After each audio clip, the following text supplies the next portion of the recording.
Healthies, balik lagi di podcast Nurse Talk kali ini. Di episode kali ini kita akan membahas tentang informasi terkini seputar dunia keperawatan dan kehidupan mahasiswa kesehatan. Oke, di sini bersama aku Salwa Tiara yang akan membawa teman-teman Nurse Talk untuk lebih jauh mengupas tuntas di dunia keperawatan. Nah, di episode kali ini kita akan membahas topik yang sangat menarik dan luar biasa dan juga penting untuk calon perawat, yaitu perawatan pasien dengan alat bantu sirkulasi mekanik seperti FAD, IABP, dan peran perawat dalam memberikan dukungan psikologi bagi pasien yang mengalami gagal jantung. Nah, di podcast kali ini, teman-teman, aku nggak sendirian. Aku bersama narasumber yang sangat luar biasa, yaitu ada Kak Fitri Amalia. Halo. Kak Fitri ini merupakan mahasiswa tingkat akhir yang lagi fokus di bidang keperawatan medikal bedah nih teman-teman. Jadi, Kak Fitri, apa kabar nih untuk hari ini? Baik, aduh aku seneng banget nih Kak diundang di podcast kali ini. Wah, keren banget nih ya Kak. Oke, langsung aja nih ya Kak, kita mulai pembahasannya untuk topik podcast kita kali ini. Sebelumnya mungkin banyak nih teman-teman Nurse Talk yang belum tahu mengenai apa sih IABP itu, apa sih FAD itu, mungkin bisa dijelasin singkat gitu ya Kak mengenai apa sih IABP dan FAD itu? Tentu boleh banget ya. Nah, untuk IABP ini itu intra-aorta balon pump, di mana alat ini itu dimasukkan ke aorta. Nah, sifatnya itu dia sementara. Terus alat ini itu digunakan pada pasien yang mengalami shock kardiogenik. Terus untuk FAD itu ventricular assist device, di mana pompa ini itu melalui pembedahan. Terus sifatnya itu dia lebih panjang. Nah, di mana tujuannya itu untuk membantu ventrikel itu untuk memompa darah. Terus dan juga dia tuh alatnya untuk menjembatani transparansi jantung. Wow, penjelasan yang sangat menarik ini ya Kak. Jadi kalau IABP itu sifatnya hanya sementara, sedangkan kalau FAD itu bisa dipakai jangka panjang ya Kak? Iya, jadi IABP itu digunakan beberapa hari aja. Nah, kalau FAD itu bisa digunakan beberapa bulan, bahkan bisa malah beberapa tahun gitu, tahunan. Wow, ini kita kan sudah membahas mengenai apa itu IABP dan FAD gitu ya Kak. Jadi kan mungkin ada tantangan nih. Kalau tantangan itu sebenarnya apa aja sih Kak yang paling sering dihadapi perawat saat merawat pasien IABP dan juga FAD itu? Sebenarnya tantangannya tuh banyak ya. Nah, kalau IABP itu kita tuh harus memastikan balon itu mengembang dan mengempis sesuai irama jantung. Nah, kalau misal ritmenya itu nggak sesuai, dia tuh bakalan mengalami malah memperburuk gitu loh, memperburuk jantungnya. Resiko komplikasi di bagian tempat alat itu juga bisa, entah itu pendarahan atau yang lainnya. Terus pasien itu juga diharapkan nggak boleh banyak bergerak, karena kalau bergerak itu bisa mengalami pendarahan. Terus untuk FAD itu tantangan terbesarnya itu adalah untuk mencegah infeksi di area driveline-nya. Terus pasien itu juga wajib minum obat pengencer darah. Nah, tujuannya itu untuk mengurangi pendarahan yang tinggi, dan juga kita harus memantau kecepatan dari pompa tersebut, terus aliran darahnya dan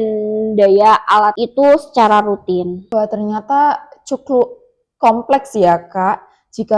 Jadi bukan hanya menjaga kondisi pasiennya aja, tapi perawat itu juga harus menguasai teknologi alat, memantau hemodinamik secara ketat, dan mencegah resiko seperti infeksi, perdarahan, atau gangguan alat. Artinya kesalahan kecil seperti pemasangan kateter yang bergeser atau driveline yang tidak steril itu bisa krusial banget ya Kak. Betul. Nah, Kira-kira nih Kak, peran perawat dalam menjaga keamanan alat biar tetap aman dan juga pasien tetap stabil itu bagaimana ya? Biasanya kalau perawat itu untuk IABP biasanya itu kita memantau tekanan darahnya, terus kita memantau output urinnya dan juga gelombang EKG-nya itu secara rutin dan setiap saat juga. Terus kita itu juga harus mengecek posisi dari urinnya, apakah urinnya itu lurus atau enggak. Karena kan tadi ya, kalau misal kateternya enggak pas, itu bakalan berpengaruh juga ke urinnya. Terus kita juga harus merespon secara cepat jika pasien itu membutuhkan bantuan. Terus untuk FAD itu kita biasanya melakukannya itu dengan pemantauan MAP karena aliran darah dari FAP itu biasanya tidak berdenyut. Terus kita juga harus ngecek baterai, kabel dan juga kontrolir alat dari tadi. Terus kita juga harus membersihkan area dari dive line yang tadi dengan teknik steril. Kita juga harus mengajarkan pada pasien dan juga keluarganya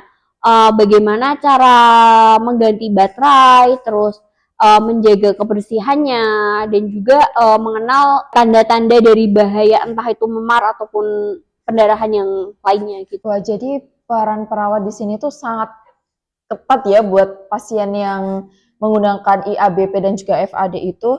Nah, selain masalah pada fisik nih Kak, kira-kira bagaimana dengan kondisi psikologi pada pasien? Apakah mereka itu juga mengalami tekanan mental? Sebenarnya kalau psikologis itu untuk pasien yang terpasang itu biasanya dia mengalami kayak cemas, terus bisa sampai malah depresi.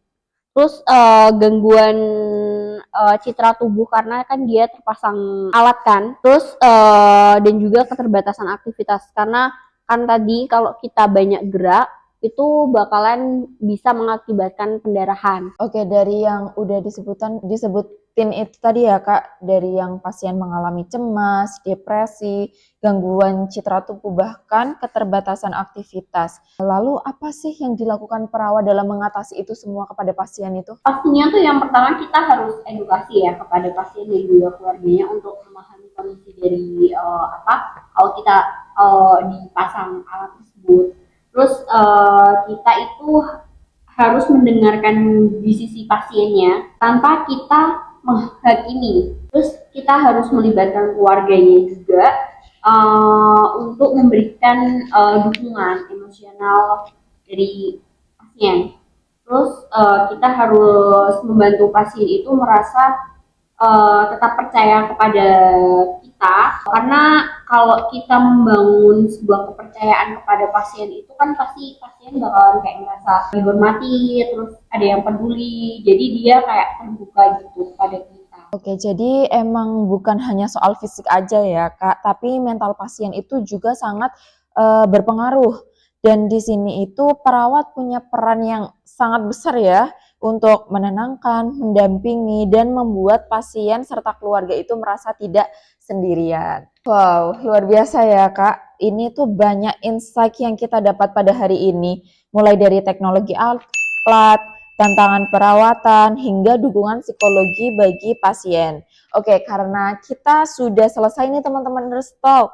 Terima kasih banyak ya Kak Fitri yang telah meluangkan waktunya untuk memberikan informasi dan sharing pada teman-teman Nurse Talk di luar sana. Sama-sama, semoga bermanfaat ya untuk teman-teman Nurse Talk ini. Oke, sahabat Nurse Talk, berakhir sudah sesi podcast kita kali ini. Jangan lupa buat teman-teman yang lainnya untuk ngikutin keseruan-keseruan podcast selanjutnya. Aku, Salwa Tiara, sebagai host, pamit undur diri. Sampai jumpa di episode selanjutnya. Tetap peduli dan terus menginspirasi.